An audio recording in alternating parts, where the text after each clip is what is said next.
ঘরে মা, আর চিন্তা করবেন না, কাঁদবেন না, উনি এক্ষুনি সুস্থ হয়ে যাবেন। শিউলিপুর কেন জানি না আমার না তোমার উপর ভরসা করতে খুব ইচ্ছে করছে, খুব ইচ্ছে করছে তোমার কথায় ভরসা করতে। তুমি তো বড় ভালো, আমার ভরসা করতে ইচ্ছে হচ্ছে। আমার মনে হচ্ছে চারাচের বড় ভালো। ছাড় আমার মমকে, একদম কষ্ট দেবে না, একদম খারাপে না। ও মা, আমি ওনাকে কাঁদালাম কোথায় গো? আমি তো ওনাকে এমন কথা বলছিলাম যাতে উনি মনে একটু বল পান। চুপ, একদম চুপ। যাও যাও এখান থেকে। মম,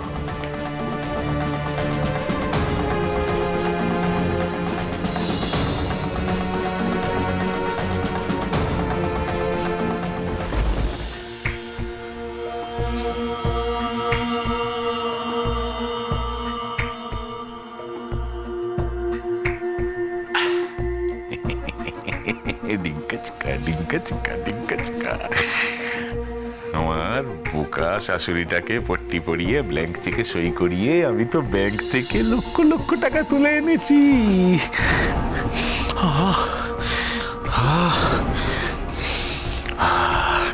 বারে আমার শ্বশুরের অপারেশনে তো লাগবে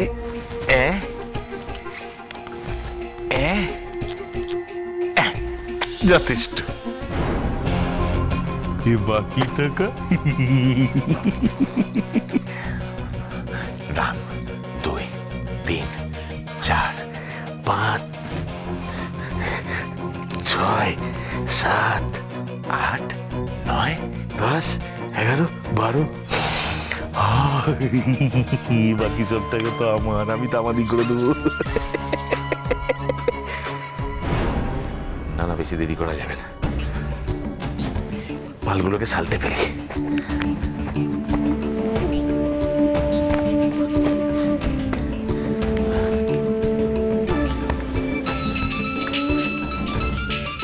এই সময় আবার কি বিরক্ত হবে? দেখ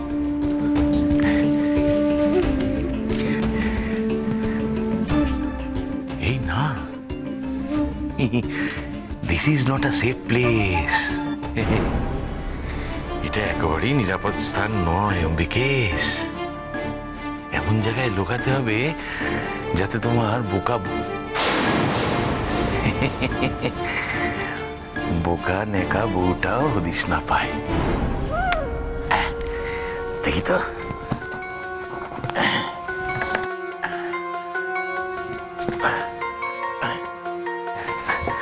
এই যে দাঁড়াও বাবা, চাদরটা ঠিক করে দেন, চাদর দেখে না আবার সন্দেহ করে।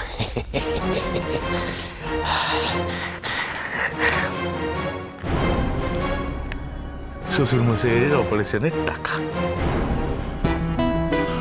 তাড়াতাড়ি নিয়ে যাই বাবা, নার্সিংহোমে দিতে হবে তো। এই রে, কেস খেয়ে যাচ্ছিলাম তো এক্ষুনি।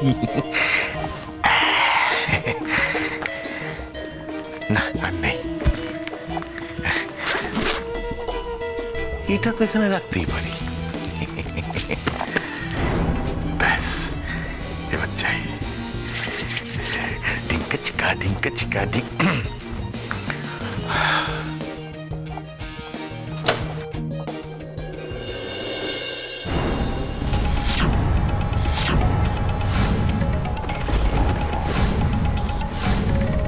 জামাই, বড় খোকা কেমন আছে গো? বাবা আলো আছে, অপারেশন চলছে। বাবার অপারেশন চলছে, আপনি এখানে কি করছেন? আমি ডকুমেন্ট, একটা জরুরি ডকুমেন্ট নিতে এসেছিলাম। ওই অপারেশন হয়ে গেলেই ড্যাড ভালো হয়ে যাবেন, সুস্থ হয়ে যাবেন। জামাই, তুমি কাউকে কিছু না বলে এরকম ঘরে এসে দরজা বন্ধ করলে কেন? জামাই দাদা তো অনেকক্ষণ এসেছে।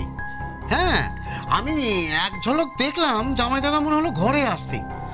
ভাবলাম হয়তো ভুল দেখেছি, কিন্তু এখন এসে দেখছি তো সত্যিই জামাইদাদা ঘরে। প্রার্থনা করতে গোটা আমি একটু নিভৃতে আড়ালে ড্যাডের জন্য প্রার্থনা করতে এসেছিলাম। ঈশ্বর যদি আমার কথা শুনে, আমার প্রার্থনা শুনে ড্যাডকে সুস্থ করে দেন, সেই জন্য। ভালো হয়ে যাবে।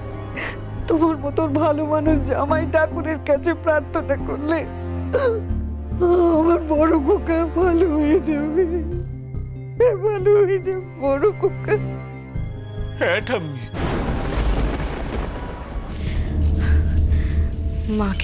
মাকে এক্ষুনি ফোন করে সবটা বলা উচিত আমার। মা নিশ্চয়ই খুব টেনশন করছে।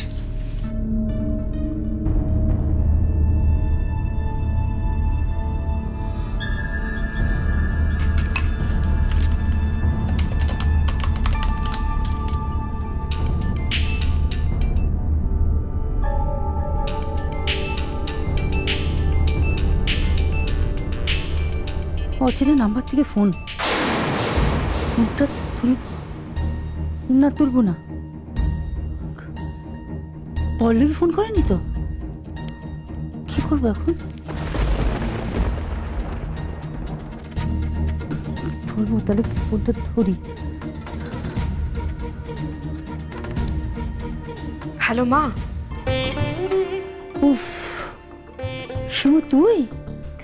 হ্যাঁ শোনো না, তুমি কি গণপতি কাকুর ফোনে ফোন করেছিলে? হ্যাঁ রে, আর বলিস না। তুই কোথা থেকে ফোন করছিস? জানিস আজ আমি একটা মস্ত বড় সর্বনাশ করে ফেলতাম। দাদার ফোনে ফোন করেছিলাম, পল্লবী ফোনটা তুলেছিল, আমি ফোনটা কেটে দিয়েছি। হ্যাঁ মা, আমি সবটা জানি। তুই কি করে জানলি? কারণ তখন আমি পল্লবীদের সামনেই ছিলাম। আচ্ছা, দাদার ফোনটা পল্লবী তুললো, এরকম তো কোনোদিন হয়নি রে। আসলে মা, গণপতি কাকুর ফোনটা না পল্লবীদের কাছে আছে।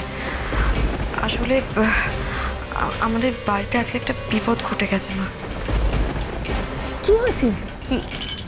তুমি আগে আমাকে বলো, যে তুমি শোনার পর কিন্তু টেনশন করতে পারবে না। না না না না, তুই আগে বল কি হয়েছে।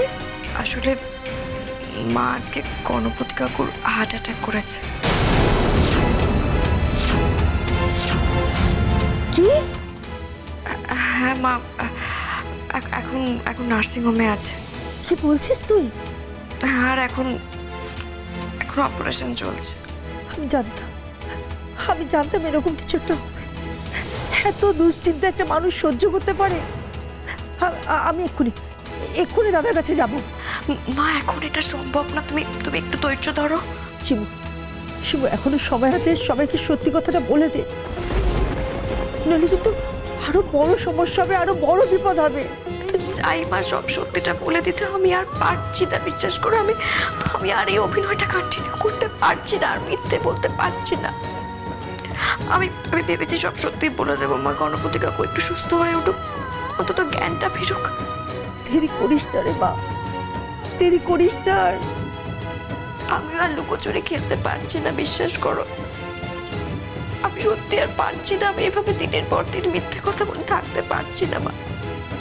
কিন্তু আমার না অন্যদিকে টেনশন হচ্ছে, জানো তো। আমি যদি সত্যিটা বলে দিই, আমি শিমু, তাহলে যদি শান্তি কাকিমার শরীর খারাপ হয়েছে, তখন কি হবে বলো তো? আর সেই ভয়ে তুমি বলতে পারছি না মা। কিন্তু একদিন তো সবাইকে সত্যিটা বলতে হবে রে মা। আর কত কষ্ট পাবি তুই মা। কেন আমার কষ্ট না মা, আমার কষ্ট থেকেও এসে আমি নীলের কষ্টটা সহ্য করতে পারছি না। আমি নীলকে আর কষ্ট দেখতে পাচ্ছি না মা। তুমি বুঝতে পারছো না।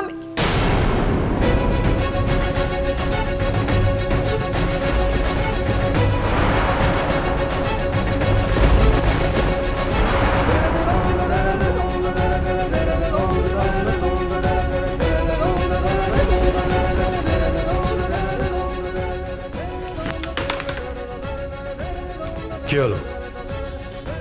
ফোনটা কাটলেন কেন? আমি আপনাকে বলছি, ফোনটা কাটলেন কেন? কথাটা শেষ করুন।